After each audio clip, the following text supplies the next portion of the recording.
Hello everyone, it's Amateur again, and I wanted to share with you how I made this custom Rae Dunn Cocoa gift basket.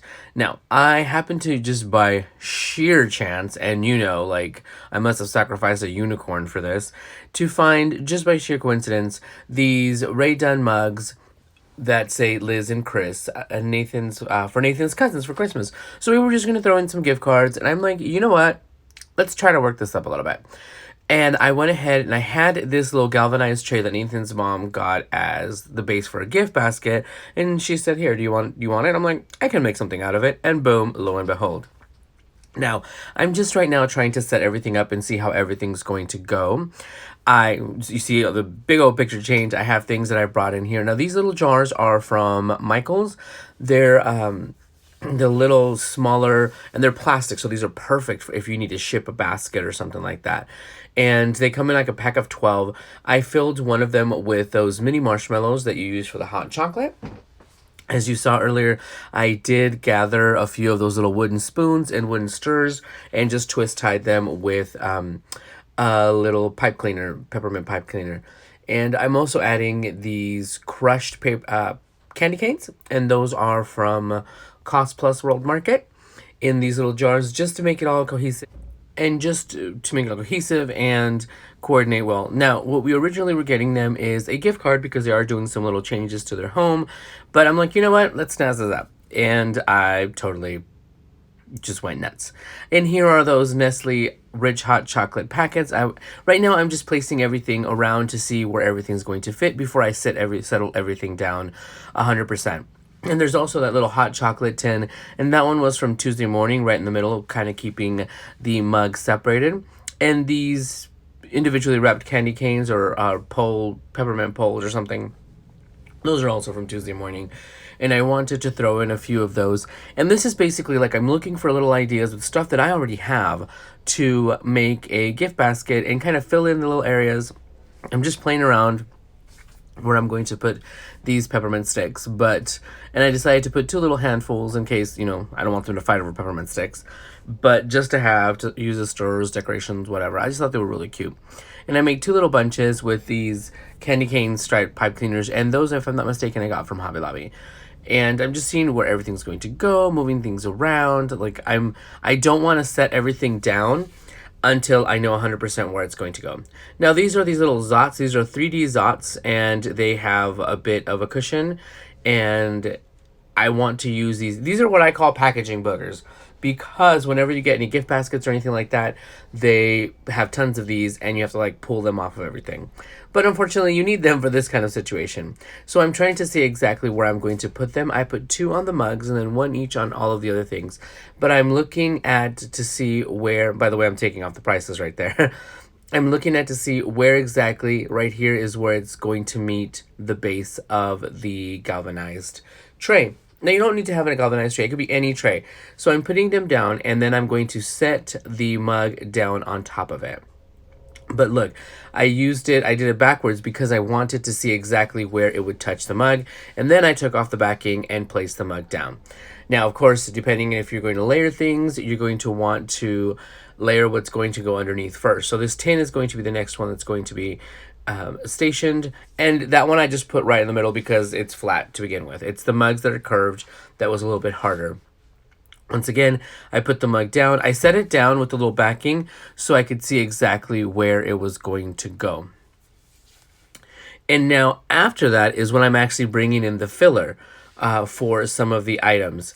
But I'm going to go ahead and stuff it into the little mugs first, just so it gives a little nest for the hot cocoa and everything doesn't slide down in transportation and everything, just to keep everything nice and nice and perky.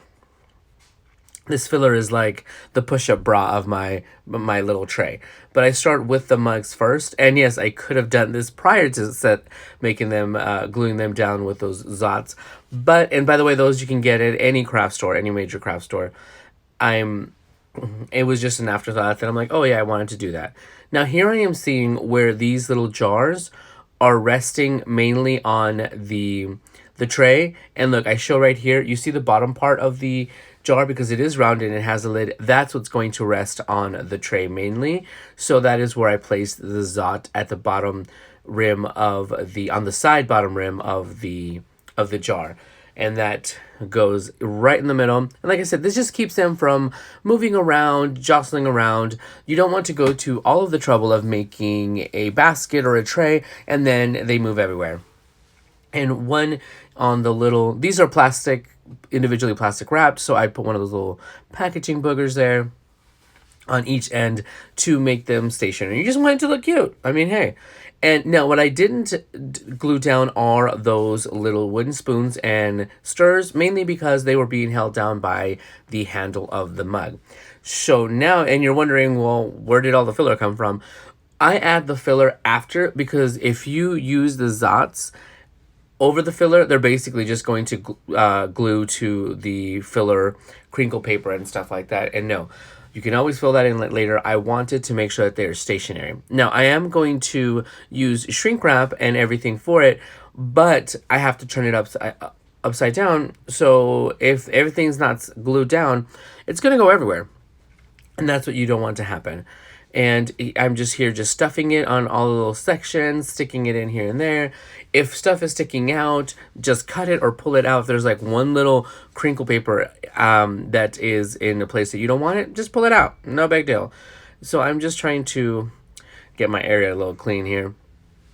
Now, I am just trying to move stuff around. Now, this ribbon and tag actually came from some ornaments, some Rae Dunn ornaments that I bought that I used to decorate for that bowl tower, that Rae Dunn bowl tower in my kitchen. Now, I'm sitting here, I pulled it apart, I untied it and everything. I am at this point, before I even wrap this basket, I want to see how I can put it, how I can stretch my ribbon. So I was going to put it on inside of the handles of the tray, but then I'm like, wait, I'm going to shrink wrap over them, and over the handles, it just didn't look right. So I was just trying to figure it out. And like I said, this is where you figure out, you refine it, because the ribbon and the tag are on the outside of the entire basket, on the outside of the shrink wrap. So I'm just trying to figure out what I'm going to do. And I want to make sure that it's flat on the tray. And this was my original idea, to go this way, so it looks like almost like it's holding in the mugs, but it just wasn't working for me. And this is the time. And see, I want to make sure that I have enough, ribbon for my bow. But then I'm like, hey, what if I do it this way, from top to bottom? Absolutely worked. I had enough ribbon still left over for my bow and for the little tag. So basically, I just recycled that whole thing. I use the ornaments, and I don't put the ornaments back in the containers that they came in. I actually do have plastic ornament containers, because we are very adamant of them not breaking and not making a mess, because I've actually broken some. Now, this is some shrink wrap, and it's double folded, so it's the length and the width of the roll isn't that, it's the double amount. And I just slice off a piece, and I'm putting the basket inside. Many people end up wasting. I used to waste a lot of this stuff at the beginning because I forgot that it was double folded. See how it folds over? That was one thing. And one time it didn't even shrink right on me. It turns out, well, yeah, I had a double layer. So here I am just moving it around, trying to get everything situated where I wanted. Now, if there is the fold in the middle, and it comes over to the front, don't even worry about that, because once you shrink wrap, once you get your heat tool or your hairdryer, whatever it is that you're using, it will tighten up and you won't even see the seam. I was worried about the seam. Nothing to worry about. So now I'm just folding everything over to make sure that everything is going to work out secure. And see right here, I told you I'm turning it around. Now, I use Scotch tape. I should have cut out the excess of it. I wasn't really paying attention. I was trying to get it done. This is literally one of those trial and error projects that I'm like, hey, let's try this. Let's hope it works. And I put little pieces of Scotch tape, and they're unsightly, okay? Next time I make this, I will use packing tape because it is completely clear, just like the shrink wrap. So here I am folding in the edges and everything, just to make it look more cohesive, make it look more professional, like I knew what I was doing, because like I said, literally trial and error. Here I am bringing in my heat tool. This is a very old heat tool. It's a Martha Stewart one. And I'm doing the shrink wrap. Now, I do the shrink wrap on the base. I heat it on the base first. And don't put it right to the plastic. You guys start from maybe 5-6 inches away. See how it's affecting the plastic. And then I get a little closer because some heat tools will literally just melt it. And you don't want it to melt. You want it to tighten. And see, look at that unsightly tape. Oh, my goodness. I really hope they didn't notice that. It's kind of embarrassing just showing you guys. But you have to see the process. Now that the bottom is tightened up, now some people go from one side to the other. I like to do a soft swipe around to get it kind of tighter a little bit. And then I go in and go around in the areas that need more tightening. And look, smooth as butter. The plastic is absolutely smooth. It completely worked out. And if you go too far and it melts it, just do it again. Just start again. But I do one circle around the whole thing first, and then to get everything like kind of warmed up and softened and get the plastic softened up. And then I go ahead and do it to the point, and I give it a little bit more heat to make it tighter. Now, as you see here, the plastic looks a little loose, but that's only because I'm tying a ribbon in between the jars, so there's that space for it to move. Now, if you see, I did turn my tray upside down for some weird reason. I could tie bows and make the tails all go to the bottom if it's upside down. That doesn't make sense. I don't know why or how. I have no idea. But when I tie a bow the other way, it's for some reason it's like the tails just, I don't know, don't work out. But see right here, I could do it, make the bow, and make the tails go to the opposite side. I have no idea. I don't know. And I actually ended up cutting off a little bit of the ribbon, so I had good excess amount for the tails because it absolutely worked out. So, and of course, I wasn't satisfied with the ribbon, and here we are again. But, I wasn't satisfied by where the tag ended up when I tied the ribbon, so I did it again so the tag would be facing downward like a gift.